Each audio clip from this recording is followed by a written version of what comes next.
బ్రాహ్మణులిట్లు చెప్పిరి. అంబరీష మహారాజా, నీకిప్పుడు రెండు ప్రక్కల నుంచి ఉరితాడు ప్రాప్తమైనది. ఇది నీ పూర్వ పాతకము వలన సంభవించినది. ఈ విషయమందు మేము నిశ్చయించుటకు సమర్థులముగాము. పారణను ఆపితిమా హరిభక్తికి లోపము కలుగును. పారణ చేయించితిమా దూర్వాసుడు శాపమిచ్చును. కనుక ఎట్లైనను కీడు రాక తప్పదు. అందులకు ఆలోచించి నీవే నిశ్చయించుకొనుము. బ్రాహ్మణులు ఇట్లు చెప్పిన మాటలను విని రాజు వారితో తన నిశ్చయమును ఇట్లని చెప్పెను. ఓ బ్రాహ్మణులారా, హరిభక్తిని విడుచుట కంటే బ్రాహ్మణ శాపము కొంచెం మంచిది. నేనిప్పుడు కొంచెము జలము చేత పారణ చేసెదను. ఈ జలపానము భక్షణమగును. అది భక్షణమగునని పెద్దలు చెప్పియున్నారు. ఇచ్చట శృత్యర్థ బోధక ప్రమాణము కర్తున్సాధ్యం యదానాలం ద్వాదశ్యద్భిస్తు పారయేత్. కృతాప ప్రాసన తపశ్చాద్భుంజీత్యేత్యపరేజగురితి. కాబట్టి జలపారణము చేత ద్వాదశ్యతిక్రమణ దోషము రాదు. బ్రాహ్మణ తిరస్కారమున్ను ఉండదు. ఇట్లు చేసిన ఎడల దుర్వాసుడు శపించడు. నా జన్మాంతర పాతకము నశించును. రాజిట్లు నిశ్చయించి జలము చేత పారణ చేసెను. అంతలో దుర్వాస మహర్షి వచ్చి అతి కోపముతో నేత్రములతో దహించువాడు వలె అంబరీష మహారాజును జూచి చెవులకు వినసక్యముగాని కఠినమైన వాక్యములను ఈ విధముగా పల్కెను. ఓ రాజా, అతిథిగా వచ్చిన నన్ను విడిచి శాస్త్ర మర్యాదను వదిలి ధర్మభంగకారిణి అయిన దుర్బుద్ధితో నీవు ద్వాదశి పారణ చేసితివి. స్నానమాచరించక భుజించువాడు, ఇతరులకు పెట్టక తాను ఒక్కడే భుజించినవాడు, అతిథిని రమ్మని పిలిచి తాను ముందు భుజించినవాడు అందరికంటే అధముడు. వాడు ఆశుద్ధములో ఉండు పురుగు వలె మలాసియగును.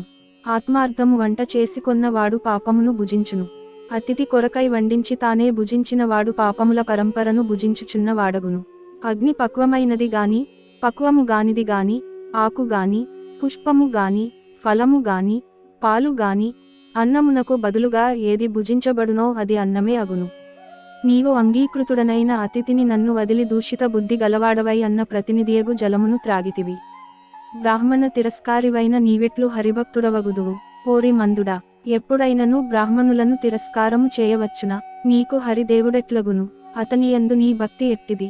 బ్రాహ్మణ విషయమందును హరి విషయమందును నీకంటే పాపాత్ముడు లేడు. నీవు బ్రాహ్మణుడనైన నన్ను వదిలి భుజించితివి గాని బ్రాహ్మణ తిరస్కారివైతివి. బ్రాహ్మణ తిరస్కారముతోనే బ్రాహ్మణ ప్రియుడైన హరిని గూడ తిరస్కరించినవాడవైతివి. రాజా, ఇప్పుడు నన్ను తిరస్కరించుట మదము చేత నీవు నీ పురోహితుని తిరస్కరించినట్లు తిరస్కరించితివి.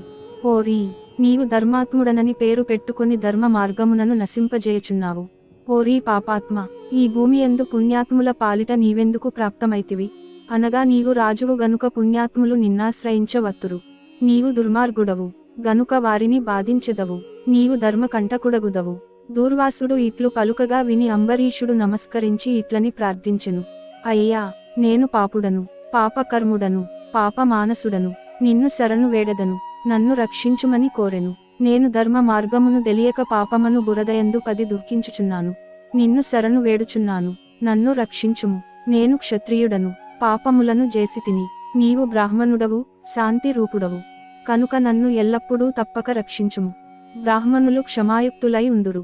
మీవంటి మహాబుద్ధిమంతులు దయావంతులై మావంటి పాప సముద్రమగ్నులను ఉద్ధరించవలయును. ఇట్లు పాదముల మీద పడి ప్రార్థించుచున్న రాజును కఠినుడై దుర్వాసుడు తన ఎడమ కాలితో తన్ని దూరముగా పోయి నిలిచి మిక్కిలి కోపముతో శాపమిచ్చుటకు ప్రయత్నించి ఇట్లనియే. రాజా, నేను దయ గలవాడను గాను, నాకు శాంతి లేదు. ఓర్పు లేనివారికి ఆలయమైతిని గనుక దుర్వాసుడు శాంతి లేనివాడని తెలిసికొనుము. ఇతర మునీశ్వరులందరూ కోపితులై తిరిగి ప్రార్థించిన ఎడల శాంతులగుదురు. గాని నేను కోపితుడనైతినేని కోపమును తెప్పించిన వానికి కఠినమైన శాపమివ్వక శాంతించు వాడను గాను. ఇట్లని పలికి అంబరీషునుద్దేశించి శాపమిచ్చెను. 1 మత్స్యము 2, కూర్మము 3, వరాహము 4, వామనుడు 5, వికృత ముఖుడు 6, బ్రాహ్మణుడై క్రూరుడు 7, క్షత్రియుడై జ్ఞానశూన్యుడు 8, క్షత్రియుడై రాజ్యాధికారి కానివాడు 9, దురాచారుడు పాషండ మార్గవేడియు 10, బ్రాహ్మణుడై రాజ్యాధికారి కానివాడు దయాశూన్యుడై బ్రాహ్మణులను హింసించువాడు.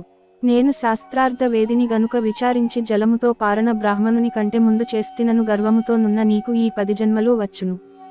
అనగా 10 ఎందును గర్వమును పొందదగినది ఒక్కటియూ లేదు.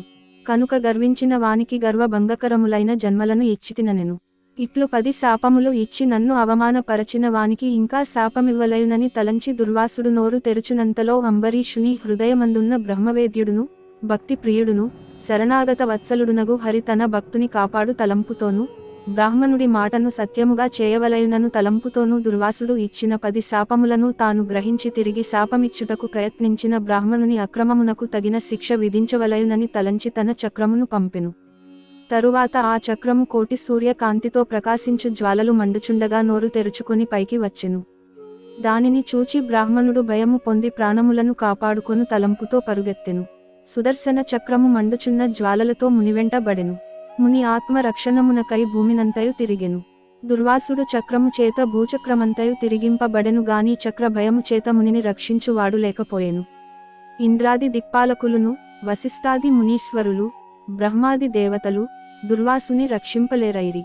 ఇట్లు తపస్సు చేసుకొను మునీశ్వరుని అతి కోపము చేత బుద్ధి చెడి హరిభక్తునకు అవమానము చేయుట చేత దుర్వాసునకు ప్రాణ సంకటము తటస్థించెను.